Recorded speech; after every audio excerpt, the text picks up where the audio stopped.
From the Joy News Center.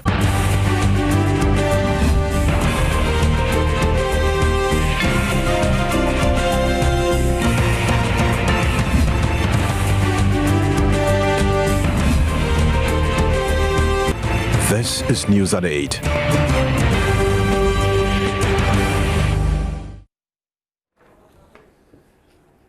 Hello there, good evening and welcome to the primetime news here on Joy News on Multi TV. My name is Gifty Ando Apia. In our headlines tonight, Ghana Army hands over Flagstaff House security guard duties to the Air Force at a short ceremony at the presidency. Some NDC youth have massed up in front of the Bawku police station, demanding the release of 5 of their colleagues arrested in connection with the shooting incidents there. Residents of Kokrobite would have to endure the rotten smell of a decaying whale for a while, as fisher folks say they need time to prepare rituals for their dead whale. We'll bring you the story of Kekeli, who makes brooms for a livelihood. On the international front, Ethiopian government denies cracking down on the country's opposition, 100 of whose members were arrested and some beaten over the weekend. We have all these plus the latest in business, sports. We also have showbiz. Do stay tuned.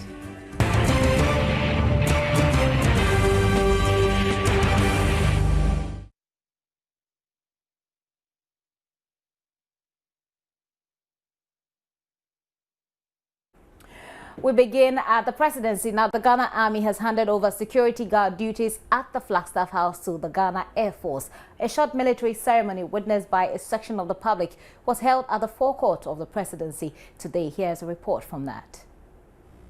President John Mahama reviewed the ceremonial parade along with Vice President Kwesi Emisa Arthur, the Chief of Staff Prosper Bani, the Chief of Defense Staff and Inspector General of Police, as well as other government officials. In a commentary, an official of the Ghana Armed Forces told the gathering the change of guard is to offer the security agencies a time of rest and ensure alertness. It is also a symbolic gesture of readiness of the security services to protect the presidency and the state as a whole. This is the 5th of an exercise initiated by President Mahama in May this year. It is an emulation of a ritual at the Buckingham Palace in Britain, where the change of guard duties serve as a tourist attraction. Today's ceremony was witnessed by pupils from selected schools within the Accra metropolis, as well as students from the Commonwealth and Volta halls of the University of Ghana. Although the program is open to the public, patronage is generally low. It appears there is less awareness, or perhaps the public simply shows no interest. Here in Ghana, the change of guard duty is done every first Monday of the month. The Air Force will hand over to the Navy next month, and it is open to the general public. One of the reasons for the exercise is to foster unity between the arms of the Ghana Armed Forces, consisting of the Army, the Navy, and the Air Force. Gifty Andopia, Joy News, Flagstaff House.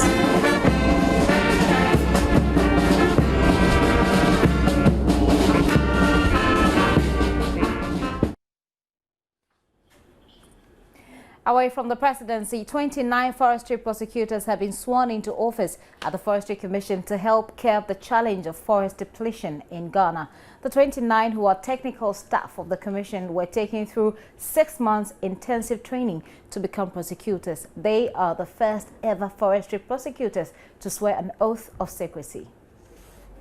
The prosecutors were taken through wildlife and forest-related offences training in line with the Public Prosecutors Instrument 1976 E14, which mandates them to prosecute criminals under the forest and wildlife laws. This move by the Forestry Commission was necessitated in the face of incessant and alarming illegal activities in the forest and wildlife sector, such as animal poaching, illegal chainsaw operations, and mining. These illegal activities invariably come with their attendant environmental problems, which constitute a huge financial loss to the state. Addressing the gathering on behalf of the Chief Justice, Chief State Attorney Dorothy Afiye Ansa expressed the joy of the judicial service and advised the newly sworn-in prosecutors not to hesitate to seek help from the judicial service when needed. The Attorney General's office is still open to you for consultation as and when the need arises, whilst preparing and prosecuting your cases. It is also very important to consult the law office if you are dissatisfied with the outcome of your cases for an appeal to be lodged. Swearing them in, Justice Y.E. Obimpe, who stood in for the Attorney General, advised them to discharge their duties professionally. Conduct yourselves very well in the courtroom and even outside the courtroom. But let me sound a note of caution here that you are not lawyers yet. So do not carry yourselves as such. The Chief Executive of the Forestry Commission advised the newly sworn-in prosecutors not to be partisan in the discharge of their duties. The evidence you adduce must be characterized by the most convincing force of sufficient and superior evidential weight, espoused with confidence to incline a fair and impartial mind to your side on the fact in issue rather than the other side. Minister of Lands and Natural Resources Alhaji Inusaf Hussaini assured the prosecutors of the ministry's support, calling on Ghanaians to play their part to help curb the challenges facing the forestry in Ghana. We have now reached a critical stage where we need to enforce the law to the letter to deal with this unacceptable behavior of a section of the Ghanaian population who have become a threat to the sustainability of our forests and wildlife resources. This indiscipline must stop. And this requires the total collaboration of all Ghanaians. The prosecutors are expected to start work immediately.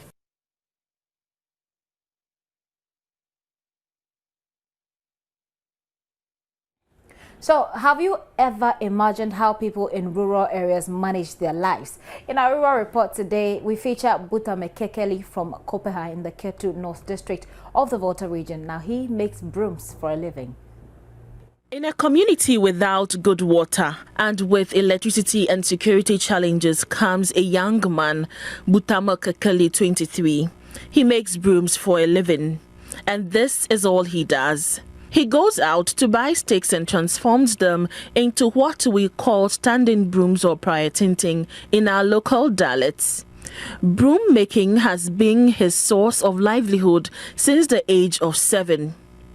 It is a family business which takes care of all. Kekeli tells me how he goes about his work and how it has become a source of help for him and the rest of his family. From the time that I started growing, so my father also doing it. Okay. So it's generation to generation if you can afford to do it.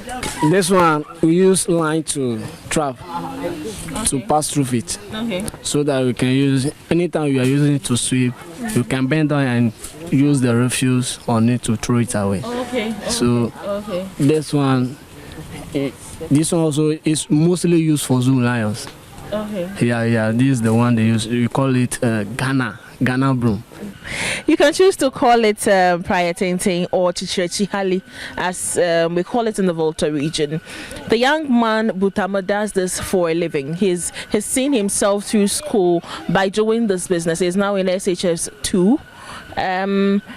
And he owes all of it to doing this prayer or Chichirechihali business. He tells me that he goes to Togo to buy the broom itself and then gets the sticks from Penyi in the Ketu North constituency of the Volta region. He has taught his cousins how to also do this business, and he hopes that this business will expand and become something big someday.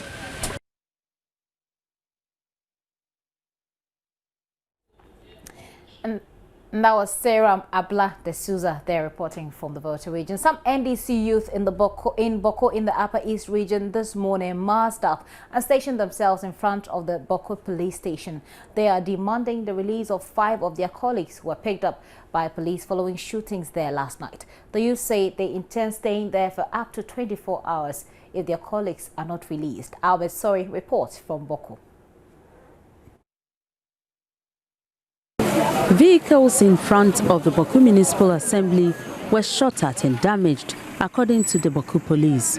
Bawku Divisional Police Commander Chief Superintendent Ebenezer Kwekwasare said they believe the shooting had something to do with a press conference held by the youth last Saturday, demanding the replacement of the new Bawku MCE nomination. The youth who massed up in front of the police station said they had nothing to do with the shooting. Azong John Ibrahim is their leader. Our party executive selected members of the executive have been detained by the police unconstitutionally for nothing done. That is why we are here to support them. We are not violent. We are here to show our solidarity and to tell the whole municipality that we are not violent. Chief Superintendent Asare said for as long as the youth do not cause any trouble, they could stay in front of the police station if they wanted to. I spoke with them and they claim their leaders have been picked. That is the suspect who have been arrested. They claim to be their leaders. So they are here to show their solidarity. But we've advised them to be calm, because if they take the law into their own hands, they will have themselves to be blamed. Some of them, there were many, and some of them have left home peacefully, but others are still there, just trying to show their support. So I don't think that one is a big deal. Meanwhile, the new MCE nominee for Bawku, Amadou Karim, says he would rather not respond to the allegations made against him by the youth at the press conference on Saturday. In an interview with Joy News, Amadou Karim said the youth had every right to register their grievances, but as a leader, he intends to bring everyone on board if he is confirmed as the MCE. He insists reacting to the youth may defeat his plans of having an all-inclusive leadership. The work of the MCE is to talk to people, to agree on the ideals or ideology of the party, which I cannot do it alone. I need the support of everybody. It should be all-inclusive. So I'm calling on them to be patient. They have every right. I will not say they are not, they are right, because the way I think is different from the way they think. I may think that because I am giving, I am right. But they are also thinking that they also have a say, which I totally agree with them.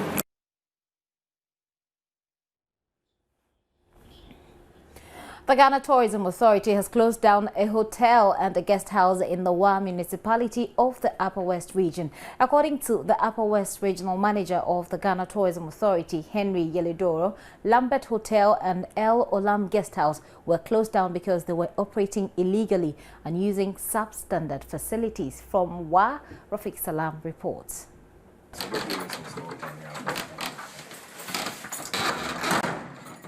The exercise, which has been codenamed the Enforcement Exercise by the Ghana Tourism Authority, is meant to clamp down on hotels that have been operating illegally and those that are registered by using substandard facilities.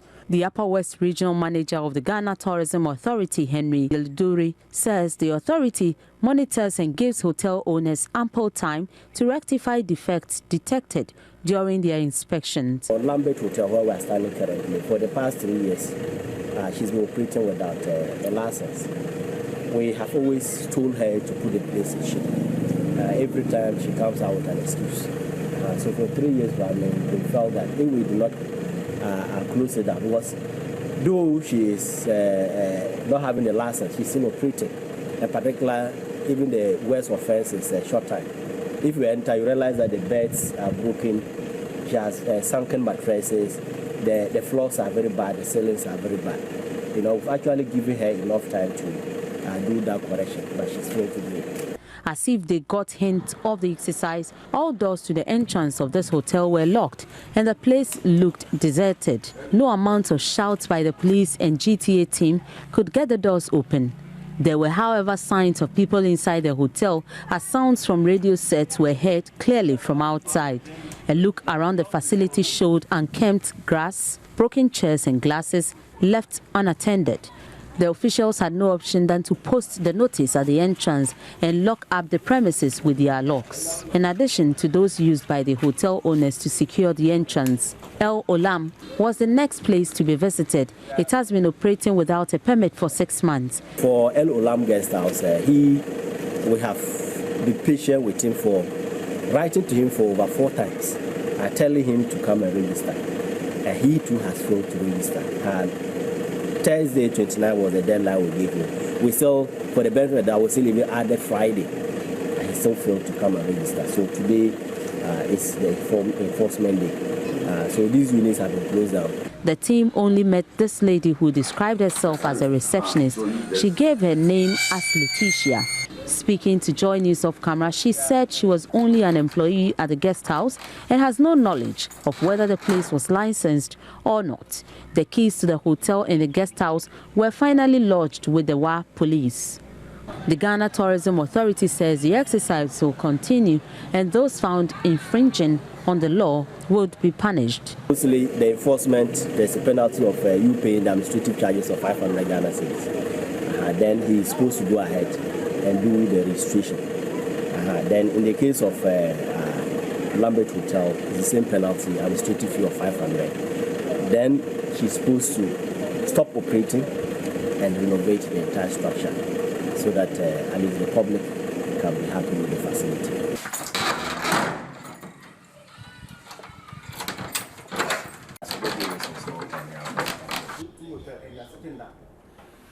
This is the primetime bulletin here on Joy News on Multi TV. Still to come, residents of Kokrobite would have to endure the rotten smell of a decaying whale. We'll tell you why when we return from this break. Please stay.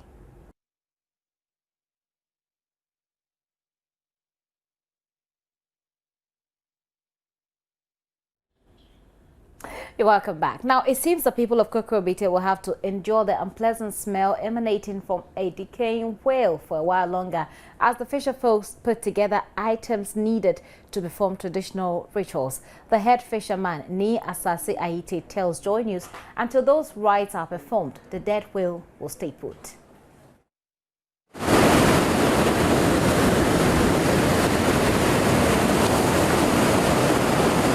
The dead whale has been at the shore since 1 p.m. Sunday, according to eyewitnesses.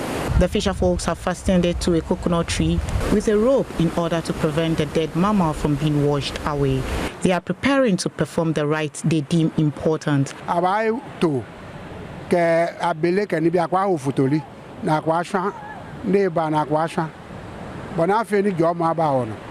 Ewa Kenya fe kusumeta nye ba berry alo nye ba hani fa akelaya.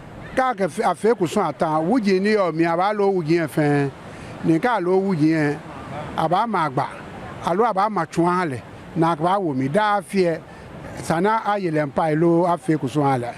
The mammal has already started decaying. The head is almost off from the body.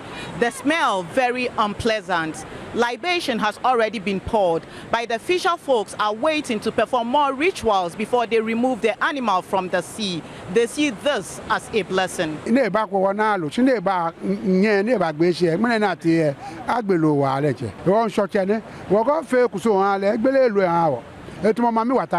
is not clear how long the whale has been dead or what might have caused it. However, Deputy Director of Veterinary Services and Aquatic Animal Specialist, Dr. Peter Zida, explains several possible factors could have been responsible. Scientific studies have shown that aging, just like we all grow old and die, to diseases, and the diseases could be varied, either parasites, how do you call it, bacteria, fungus, and viral, and even some of the internal diseases. Some of them get stranded, and this stranding at times doesn't happen just like that. It may happen because of some disorientation as a result of maybe water not good for it, or this environment not very good for it. Dr. Azida says coming into contact with dead whales could be dangerous to human health. Whales have been known to carry a bacteria called brucellosis. So most people who are getting here, especially when it's still fresh, when you're going to touch it, make sure that you don't have any wounds on your fingers, because by the blood of the whale entry into your wound, you may be infected with the brucellosis. This is a bacteria that we find normally in the milk of animals. When it affects the animals, for the female animals, what happens is that they have early abortion. But for men, it could be with you for years, you might not know. One would expect that the area would be cordoned off by authorities in charge of marine life, considering the possible health hazards the decaying whale poses to locals. However, health experts are yet to make appearance at the scene after more than 24 hours. The absence of these boundaries mean onlookers, including children, are able to get close to the decaying carcass at the shore. Sources at the Fisheries Commission have indicated they lack the capacity to monitor the shoreline to quickly respond to such situations. There also seems to be poor coordination between the Commission and the Games and Wildlife Commission, who should be on top of such issues.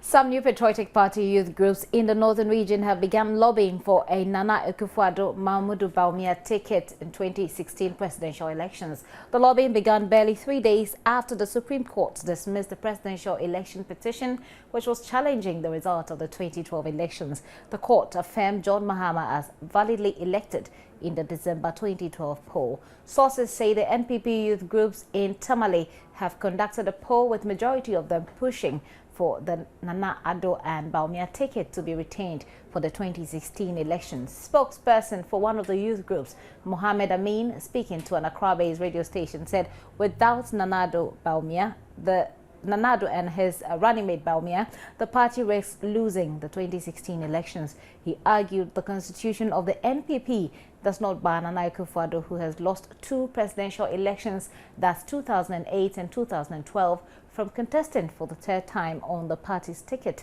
According to the youth leader, the former foreign minister is the most popular political figure in Ghana and on the African continent, and must be given another opportunity to contest. Amin insisted despite the age of the NPP stalwart, he is still the best shot for the position of president in 2016. Up next is Business News. Joy News Business is brought to you.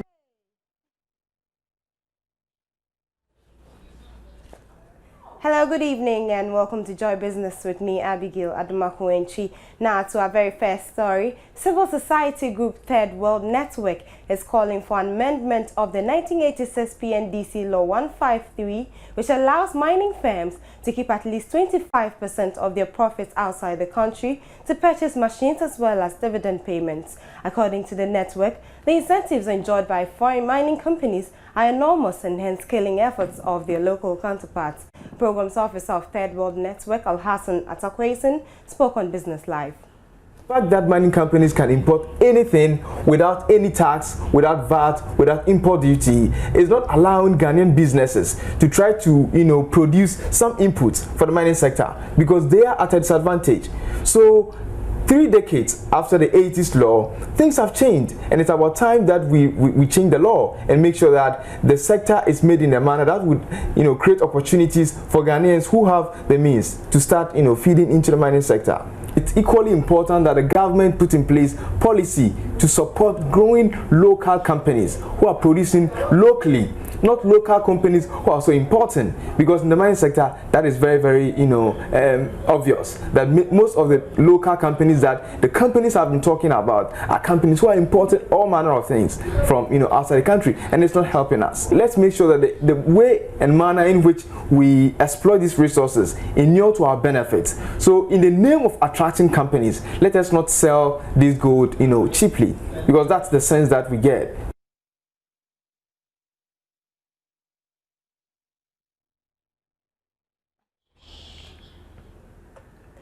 Now, the Ministry of Transport signed an agreement with China Shipbuilding and Offshore International Company Limited for the construction of a Volta Lake transport system. The $14 million project will consist of 2 major ports and 18 landing sites to facilitate transport within the Volta region. The transport lane will be constructed with a loan facility from the China Development Bank. Speaking at the signing ceremony in Accra, Eric Kwekuyaboy, Managing Director of Volta Lake Transport Company Limited, said the project will bring about tremendous growth in the country's transport system. The $314 million project is expected to commence soon within a 4-year term. The project will consist of 2 major ports, the northern and southern sectors, as well as 18 landing sites to facilitate transport. This is to take advantage of the potential traffic from Tema Port to our neighboring countries, as well as even containerized traffic to the northern reaches of our country. All these would be built at Akosombo Port. There will be a floating dock that is huge enough to receive the capacity. There would be a fuel tanker built to supply the outlying stations with fuel. Also to be built would be 3 patrol boats to assist in any emergencies along the lake. Minister of Transport Jifa Atebo said the project would facilitate the export of products to other regions and is expected to provide jobs for people in the country. We want to make sure that development gets to every corner of Ghana, irrespective of one's geographical location. That is why we are working on this project to improve upon the services that are provided on the Volta Lake. Because currently it is difficult to connect from one section to the other. But I believe strongly that once we complete this project, it will improve upon the transportation on the lake.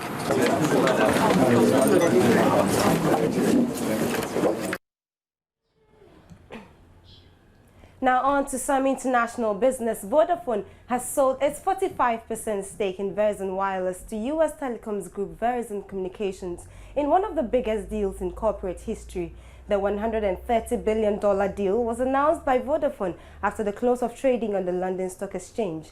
Its shares rose 3.4% during the day, and the company is to return £54 billion to its shareholders, of which £22 billion will go to shareholders in the UK. Vodafone will also invest money in its business with funds earmarked for high-speed mobile phone networks. It said that by 2017, its main 5 European markets would have almost complete 4G coverage.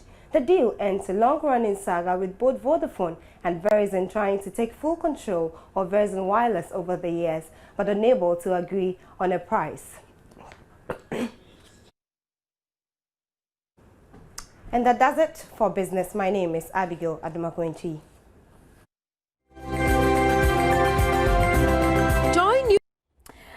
Yeah, welcome back. Let's continue with the stories. Now, this evening on JN Exclusive, we brought the story of Ako. She was raped at age 15 and has since become deaf. According to a claim by her parents, the rape has also resulted in mental retardation. She came into contact with the laws of Ghana as a victim 3 years ago. Now, the perpetrator has been jailed for 20 years, but the system seemed to have neglected the little girl. Here are excerpts of the story, Rape into Silence, put together by Seram Ablade-Souza. You are dodging the screen, then we... Brabi oko toilet na oko chain ho na odinu wura mu na oko defa no se ade na ewura akoda no mu no fever no na chese school oko no ontimi nko school no biom nti na ontimi kasa na so akoye se onti asem papa fida bra abrante be repo no echi no ye hu se sisi ano din change sabre no if you hold no ba no dakro otimi ko toilet be se 10 times the eba ma drum ni se me hia se de we no city ani no city ansa no no ntisa no nyame ni na ha me na mi pe kwan ya be fa so asani yare a no so be transit de we no oti no wunya yanka dachi anko be de ama mi person munya juma kesi ada se ba ko be doctor no be lawyer sana man ka mi hwehwe mom se ba kwa be bo mi so jinyamidi pato you ujinyamidi pato Na Simon and Dicharipi, Besse, a fee 9 mweni, and a fee me a sani kakreni, and a quadano, Yahoo say, Yarebi hano say fever. Nti fever no, you didn't call doctors, nti you do maybe cram, you didn't buy doctor or Kufudia. Which say fever no yen said, a run at Junimo. Nti ye free hono. You didn't buy Kufudia bear 2 times. Baby, I was near Western region. Intina Quano, a warrior mayen. Intina Ninu be say on better than the chain war.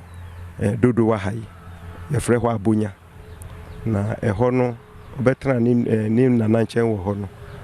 Na brabi, oko toilet, na oko chain ho. Na odinu uremo. Na oko defano. I think that it is a reverse of what issues about children should be dealt with in matters of this nature. Clearly, there should be an opportunity for the child to receive a certain support. Who do you think we should walk to for help? Yeah, I think that we should consult the system, and if I say the system, I'm talking about the social welfare, because immediately they are the first in line when it comes to matters of this nature. And I think what the triad ought to have done was not only to look at the criminal aspect of it, but the injury that has occurred and make certain compensation. Normally we have compensation for criminal offenses. Normally when you can sentence the person, but at the same time to award financial compensation.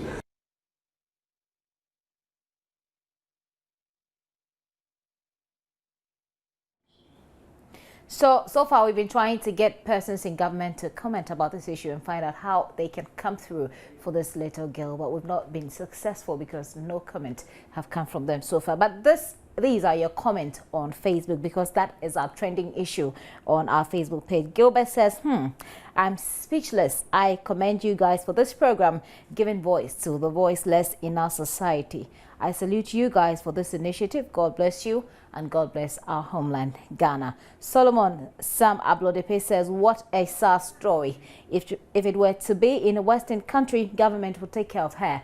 But in Africa, we spend money and time on other things which are not necessary. And some more comments. Someone says all rapists must be in prison for 10 years. Well, the perpetrator is in prison for 20 years, which is quite deserving. And Demi De Simon says the woman suffers a post-traumatic stress disorder. She therefore needs psychological support first, and then any other humanitarian aid. Abdullah says if only she was the daughter of a politician or a prominent personality, the system will remember her, and you're wishing her a speedy recovery. Bright Okutu says rapists must be castrated. That's the only remedy for rape in Ghana. And then you go on with a language that I don't really understand. And then finally, Smaila Salifu says, how pity I feel. God help this poor girl. And indeed, we all share in her emotions right now. That's it. But when we return, we bring you the international news. Time for the very latest in the world of sports. My name is George Addy Jr. Now, Deputy Sports Minister Joseph Yamin has called on the Black Stars to focus on winning Friday's crucial 2014 World Cup qualifier against Zambia at the Barbera Sports Stadium. The Stars need to win or draw with the Chipolo in order to qualify for the final stage of the 2014 African qualifiers. According to Joseph Yamin, his ministry has put in necessary plans ahead of the game and tells Joy Sports the Stars have it all to do on Friday. Well, the ministry is considering everything that will make sports attractive and move from the stage that we are in to the best that every Ghanaian will want to see. So any suggestion coming to improve the game, I mean, the ministry is welcoming. But the only pressure on us is a demolition exercise that is set to take place. That is beating Zambia and beating them convincingly. That is all. But for preparations, everything is set. We are waiting that the Zambians will touch base. We are waiting that the players will also touch base, prepare adequately, and meet the Zambians. We need to beat them and beat them convincingly. And what is the motivation of the players? Is it about winning bonus or is it about qualifying to the World Cup? I see that qualifying to the World Cup is the priority for them, and so I don't see what bonus will do for them. But it's part of the game, and the FA brought its budget, and the budget was approved. And so anything that the FA wants to do for the players, the ministry supports it, and so we don't have a problem with anything of that. Right, Chairman of the MTN FA Cup Committee, Alhaji MND Jawula, says MTN FA Cup champions Midyama SC will surpass expectations in their debut African season. Midyama will participate in next year's CAF Confederations Cup competition after they won the 2012-2013 MTN FA Cup competition. Previous winners of the Cup competition have hardly gone past the preliminary stage of the continental competition. But MND Jawula says that this is all about to change. Oh yes, we'll do better. I mean, in the past we were given just paper presentations, but we felt that, well, some of these young men need a bit more money. And as I was saying in another interview, I think perhaps in future we may have to find awards for the second and third positions so that everybody will be encouraged to come. Oh, I think they'll go far. They'll go very far. We're having a very exciting year of African football. You know, I also serve on the CAF Interclub Committee.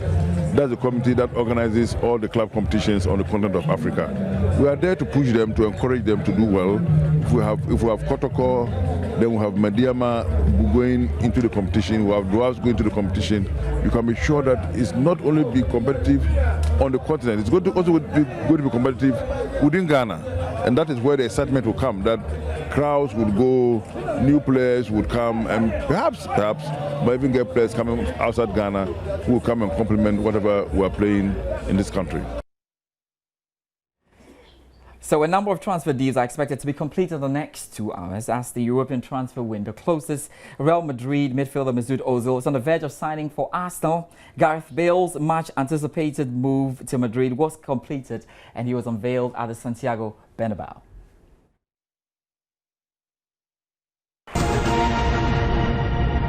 Time to cross over to the lighter side of the news. Now, she was raped and abused by men in a bid to make a life for herself. In the end, she contracted HIV/AIDS. Joyce Gijonati, an HIV/AIDS ambassador, spills out her life in new movie, My Crossroads. The movie seeks to educate the public on the dangers of HIV/AIDS and how the issue of stigmatization is still rife in the country.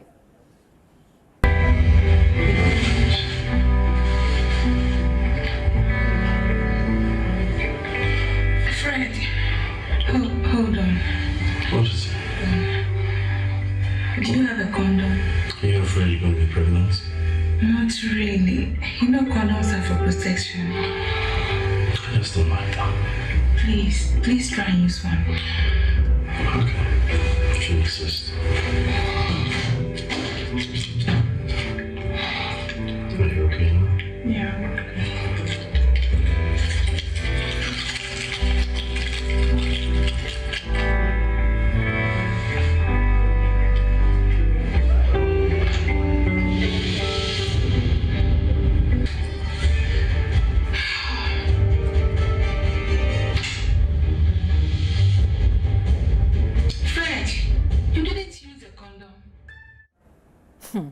The much publicized play of renowned playwright James Ebo White, Men Run, Women Cry, has been staged at the National Theatre, with patrons describing it as another intelligent piece. Hey, George, look at the song you are singing. It is not gospel. They don't even have Jesus in it. Hey, George. Okay, so you want a gospel song?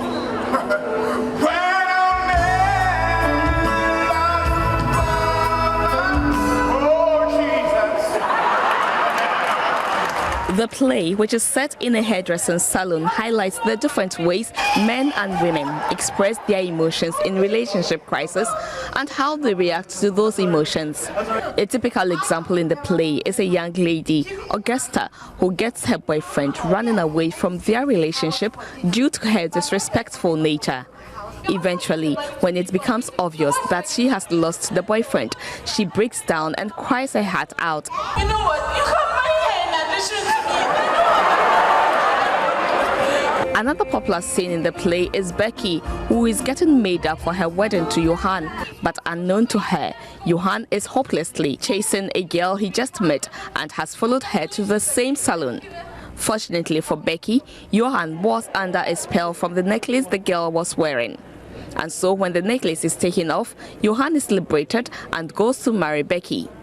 Men Run, Women Cry is Uncle Ibo's 20th play since 2008 when Riverman's production started its showings at the National Theatre, and this quarter's showing happens to also mark the 5th anniversary of Riverman's production.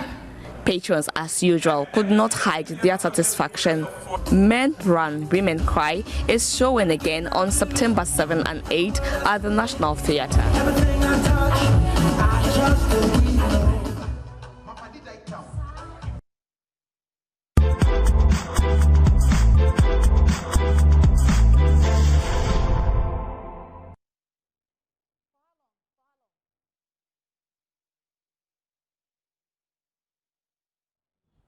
All right, so that's it for Showbiz as well. But let's go back to our story on the little girl who was raped about 3 years ago and who has become virtually a dead person living. Let's see what you guys have been saying about her story. Now, James says, since the guy who raped her was jailed, then they should forget about this matter and find a way out. James, actually, what we're looking for is whether the system has any cushion for this little girl and her family. Our patient says, it's really sad. Why should the law be made to abandon her, leaving her in that disgusting situation? Jailing the perpetrator alone changes nothing about her condition. That's your comment, Patience. Rosemary says it's really sad. The law must deal with the rapist. The law has actually dealt with her. Now the law needs to take care of that girl. Kweku Buama says, the rapist doesn't deserve to be jailed for 20 years, but for 50 years, because he has caused a very big mess to her life. God will make a way for you. And you're sending this comment from Maryland in the United States. Thanks for watching and thanks for bringing your comments. Val's Healthy Love Kofi says, may God heal her. Amidu Lutu says, why so wicked? I'm very sad about this premature sex. Let's try to avoid the social vices. Okay. Emmanuel says, oh God, kindly heal this poor and innocent girl for us.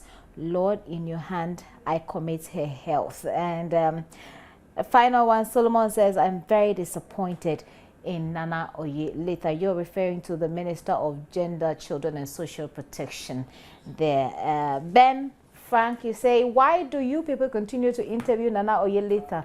She has nothing to offer Ghanaians. So some of your comment there lashing out at the minister. We'll still try to get her comment and see if the state will have any help for this girl. I'm sure there will be. But let's take a look at our top stories in this edition again. Ghana Army hands over Flagstaff House security guard duties to the Air Force at a short ceremony at the presidency. Some NDC youth have massed up in front of the Bawku police station demanding the release of 5 of their colleagues arrested in connection with the shooting incidents there. Residents of Kokrobite would have to endure the rotten smell of a decaying whale for a while, as fisher folks say they need time to prepare rituals for the dead whale. We also brought you the story about Kekeli, who makes brooms for a livelihood. Also on the international front, we told you how the Ethiopian government has denied cracking down on the country's opposition. Hundreds of whose members were arrested and some beaten over the weekend. That's it. My name is Gifty Andopia. Many thanks for your time. Do have a good evening and join us again at 11.